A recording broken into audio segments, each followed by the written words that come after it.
Hey everyone, I'm Joshua Orro, the Mustang Prince, and welcome to Mustang Prince Orro Reports.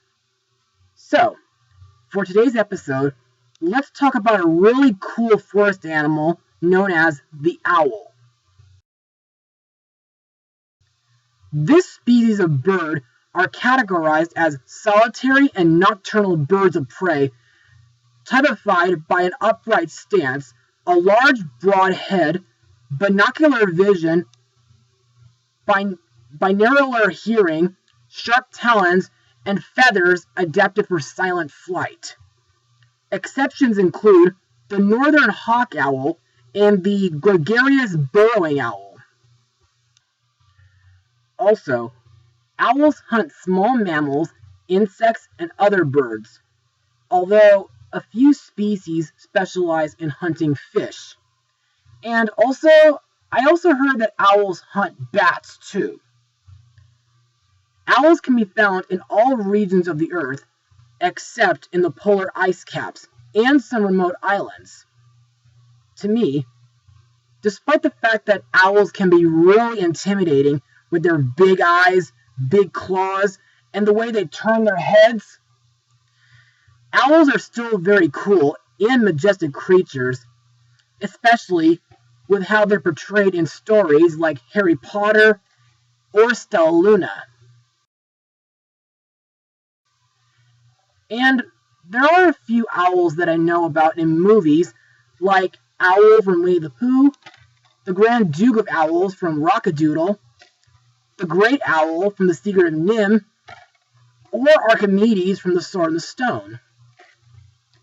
However, after blogging the Happy Feet films in my previous 2 episodes, would you guys believe me if I told you that Animal Logic did an animated movie starring owls? Well, let's get started, shall we?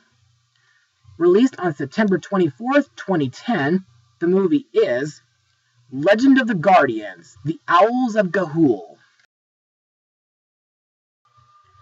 So, let's get started. Soren is a young owl enthralled by his father's epic stories of the Guardians of Ga'Hoole, a mythic band of winged warriors who had fought a great battle to save all of owl kind from the evil Pure Ones of St. Aggies. When Soren dreams of someday joining his heroes, his older brother Claude scoffs at the notion and yearns to hunt, fly, and steal his father's favor from his younger sibling.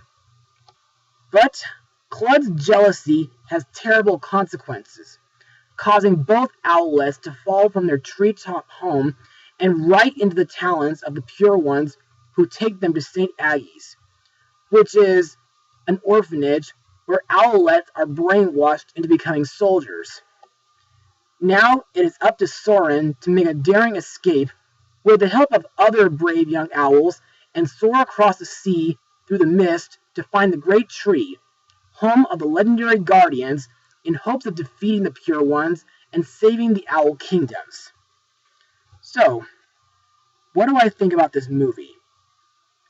Well, this is another movie that I, regrettably, neglected to see in theaters, but after watching this movie on DVD, I gotta say, this movie was really incredible. But, to further explain why, let's move on to Mustang notes. In June 2005, Warner Brothers acquired the film rights to the book series The Guardians of Ga'Hoole by Catherine Lansky. The studio planned to produce the series as a computer-generated animated feature under producer Donald D. Line, with Lansky writing the adapted screenplay. In April 2008, the project was under Village Roadshow, with Zara Nabaldyan producing, along with Zack Snyder attached as director. For those who don't know, Zack Snyder is best known for directing films like 300, Watchmen, and Man of Steel. A new screenplay was written by John Orloff and Emil Stern. Production began in Australia in February 2009. Now let's talk about the animation. As mentioned earlier, the animation was done by Animal Logic. And to me, they've improved big time after their success with Happy Feet. And I can't believe that they've been working on this movie for 3 whole years.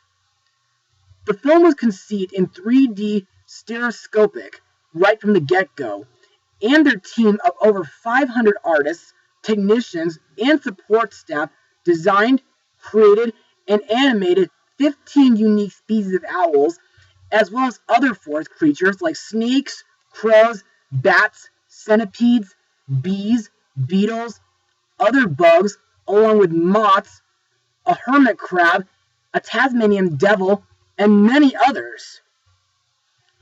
Also to note, director Zack Snyder is mostly known for using slow motion in a lot of his movies. However, for Guardians, whenever there was slow motion, it was both beautiful and brutal during several scenes like the flying, chase, and fight sequences. And it really made me feel very impressed.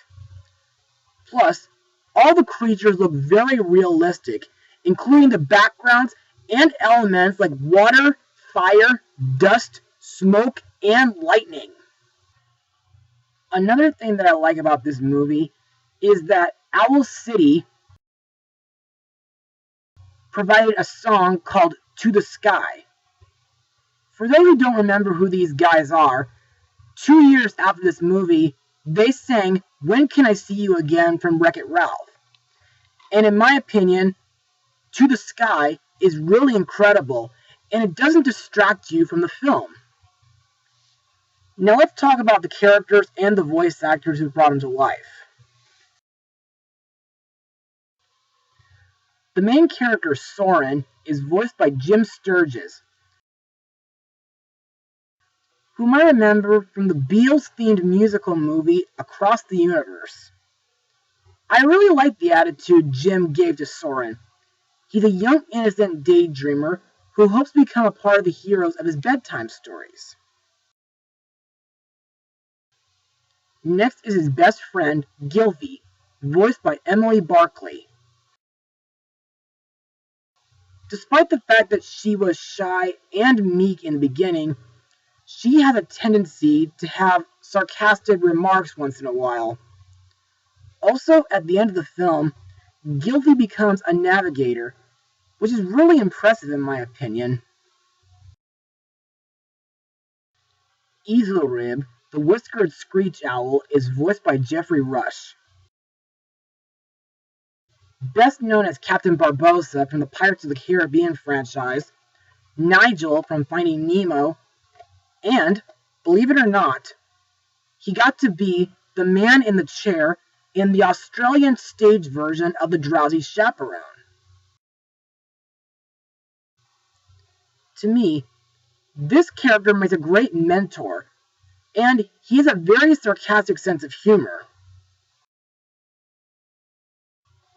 And finally, we have Metalbeak, voiced by Joel Edgerton, who played Owen Lars in Star Wars Episodes 2 and 3. This character serves as the main antagonist for the movie, and to me, he has a really cruel nature. Other actors in the film include Helen Mirren, Miriam Margolyes, Sam Neill, Hugo Weaving, and Essie Davis. And now let's move on to my final words. Overall, Legend of the Guardians, The Owls of Ga'Hoole, is a truly amazing piece of cinematic art and storytelling. It has beautiful and realistic animation, the characters are charming or menacing, and the story is both epic and timeless. However, while this film is PG, I highly recommend younger audiences to watch this movie with their parents instead of by themselves. Also, for my rating, I give this film the highest rating of 100%. Well, that's all for today. Be sure to join me next time as we take a look at a movie starring the fastest thing alive, Mustang Power.